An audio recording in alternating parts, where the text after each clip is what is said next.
और अमेठी की लोकप्रिय सांसद माननीय श्रीमती स्मृति ईरानी जी,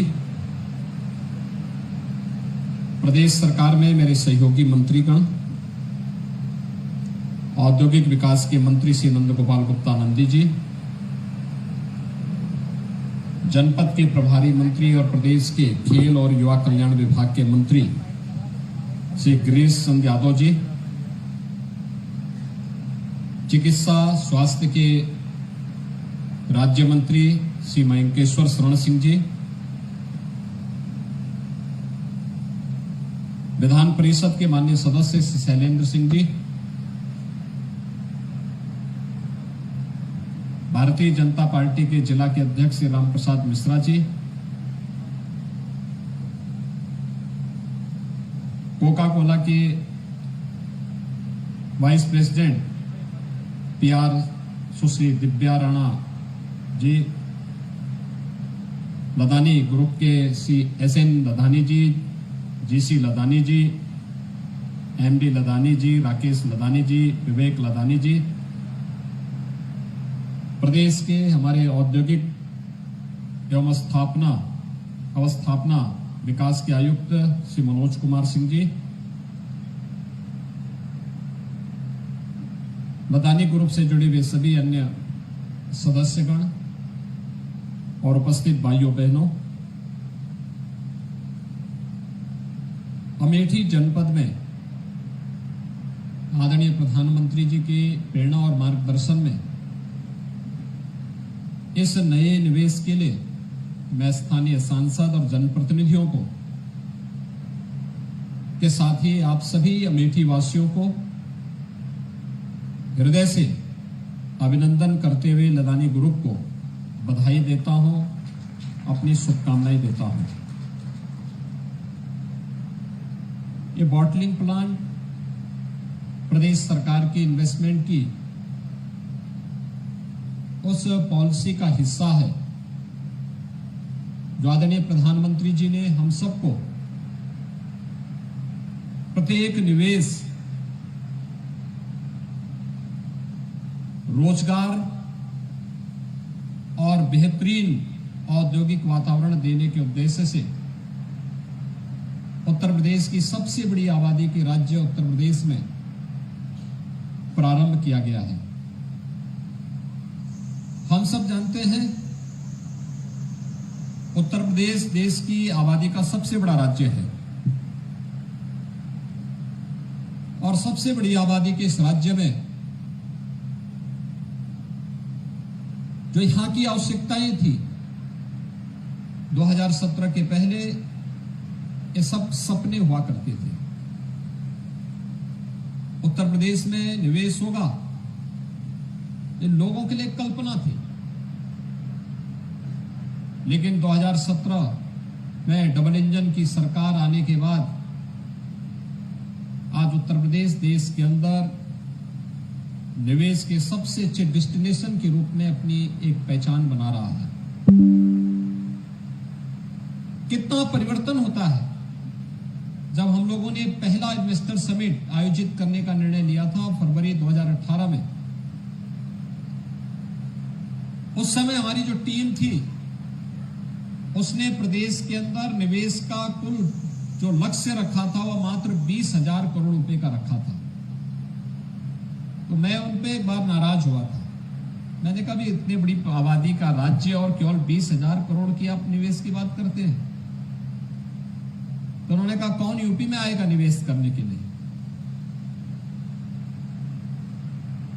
मैंने कहा भी यूपी के बारे में क्या इतनी खराब धारणा है और क्या एक वर्ष सरकार होने के बाद भी हम इस धारणा को बदल नहीं पा रहे हैं। तो कहा साहब बहुत है 20,000 करोड़। मैंने कहा भी नहीं, लोअर लिमिट इसकी 2 लाख करोड़ कर रखो। तो वे हंसने लग गए थे। वे हंसे थे कि 2 लाख करोड़ का निवेश कौन करेगा, कहां से आएगा। और सचमुच जब हम लोग देश के अंदर अलग अलग स्थानों पर गए, लोगों से बातचीत शुरू हुई, तो हर एक जगह से यही बात कही जाती थी कि हम लोग तो बहुत निराश होकर के उत्तर प्रदेश से निकले हैं, हम दोबारा आना नहीं चाहते, लेकिन इधर हमने सुना है कि कुछ काफी सुधार हो रहा है और हम भी सुधार का हिस्सा बनना चाहते हैं। तो मैंने कहा अगर आप भी बनना चाहते हैं, देश के हर बड़े उद्यमी से मैं ये कहता था, तो आप हमारे इन्वेस्टर समिट में आइए। उत्तर प्रदेश शासन ने प्रधानमंत्री जी के मार्गदर्शन में, भारत सरकार के मार्गदर्शन में जो रिफॉर्म किए हैं, जो नई पॉलिसीज हमारी आई है, इस पॉलिसी के दायरे में रहकर के आप निवेश करिए। आपके निवेश और आपकी सुरक्षा की गारंटी हम देंगे। और भाइयों बहनों, आज मुझे बताते हुए प्रसन्नता है कि हमारा पहला इन्वेस्टर समिट जब 2018 में संपन्न हुआ था, हमें लगभग 4.25 लाख करोड़ रुपए का निवेश का प्रस्ताव प्राप्त हुए थे।